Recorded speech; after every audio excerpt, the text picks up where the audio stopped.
Alright, so guide to getting gorilla glutes, those big silverback glutes. So, how did I build 52-inch glutes? My glutes that are pretty much my best body part.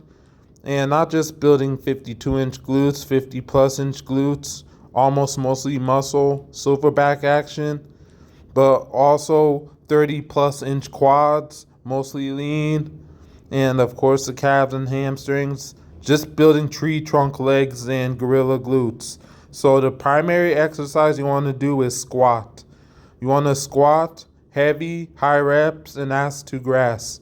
So right here, this is a 405-pound high bar squat, and I'm having nothing on my knees. And you see my depth, I'm going all the way down and all the way up. So that's the primary. If you want to find one exercise to do for glutes ever, you want to do squats, high bar, low bar, or whatever. Just squat, baby.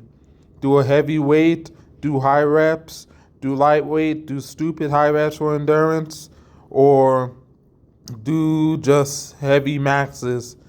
And you have to squat deep for the glutes, because if you squat ass to grass and all the way down, you're working your glutes more, not these quarter sissy squats.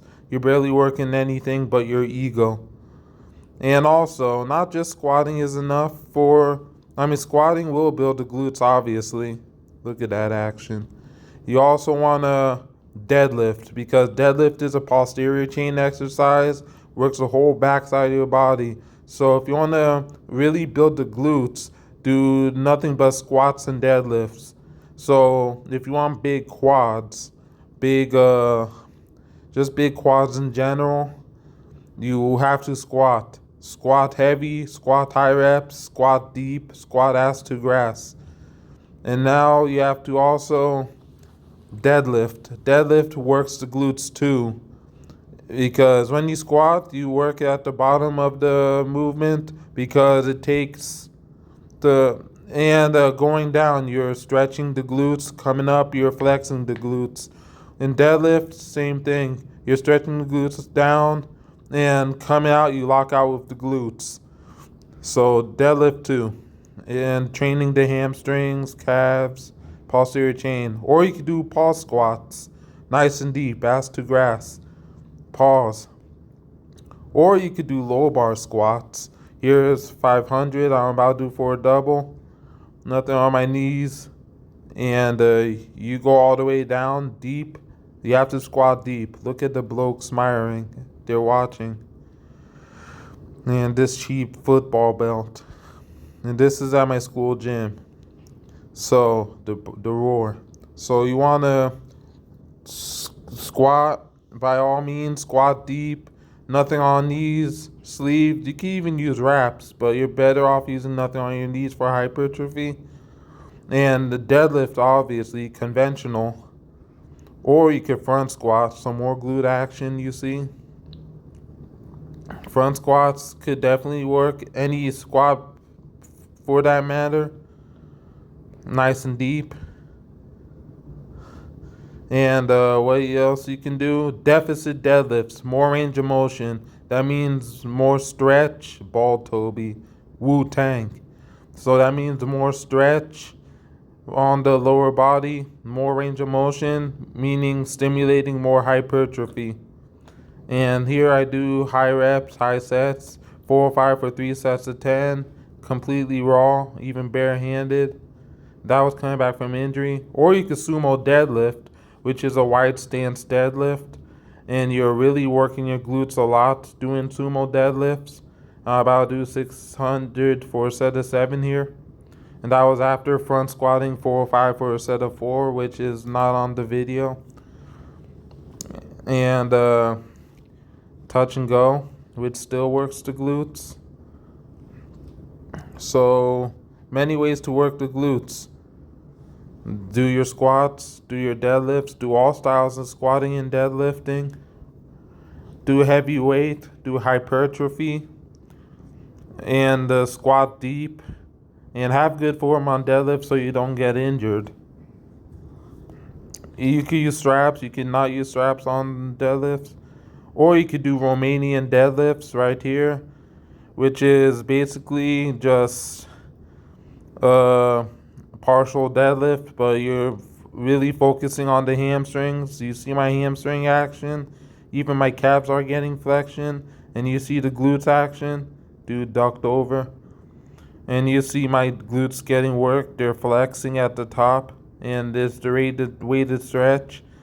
So look, son, these are 50 plus inch glutes, 52 at its biggest.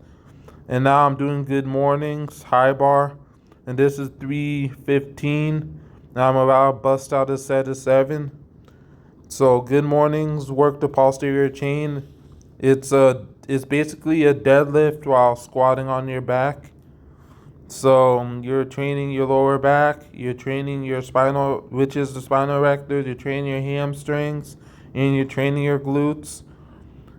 And you have to just not go too heavy on good mornings, or not compromise form on good mornings, so you'll blow out your back.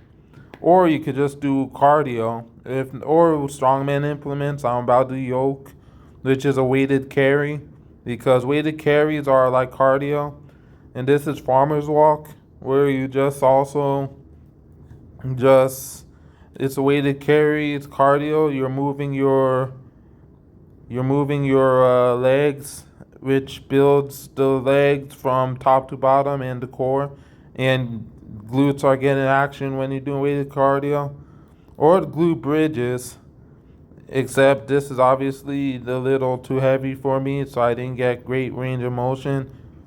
Or like barbell hyperextensions you can do, which I got from Pete Rubish, which Pete Rubish got from another powerlifter. And this is basic. And or you could just, if you want to do calisthenics, do pistol squats, where you're working one side of the leg at a time. Is a glute dominant lift, and I'm using light dumbbells for balance and to load the movement. Or you could do Nordic curls, works the whole posterior chain, works the hamstrings, works the calves, works the glutes. I'm not strong enough to do it with just my body weight, so I use reverse bands and do the full movement. I felt the cramp in my hamstrings, so it works. So you can do that. That's what it does. And what else you can do? So that's the Nordic curl. And so those are the exercises you have to do. And the last thing I have to stress, look at the pictures. You have to eat. You have to eat to grow. So these are pictures of some of the foods that I've been eating. So get stronger at all reps and exercises like that, and eat.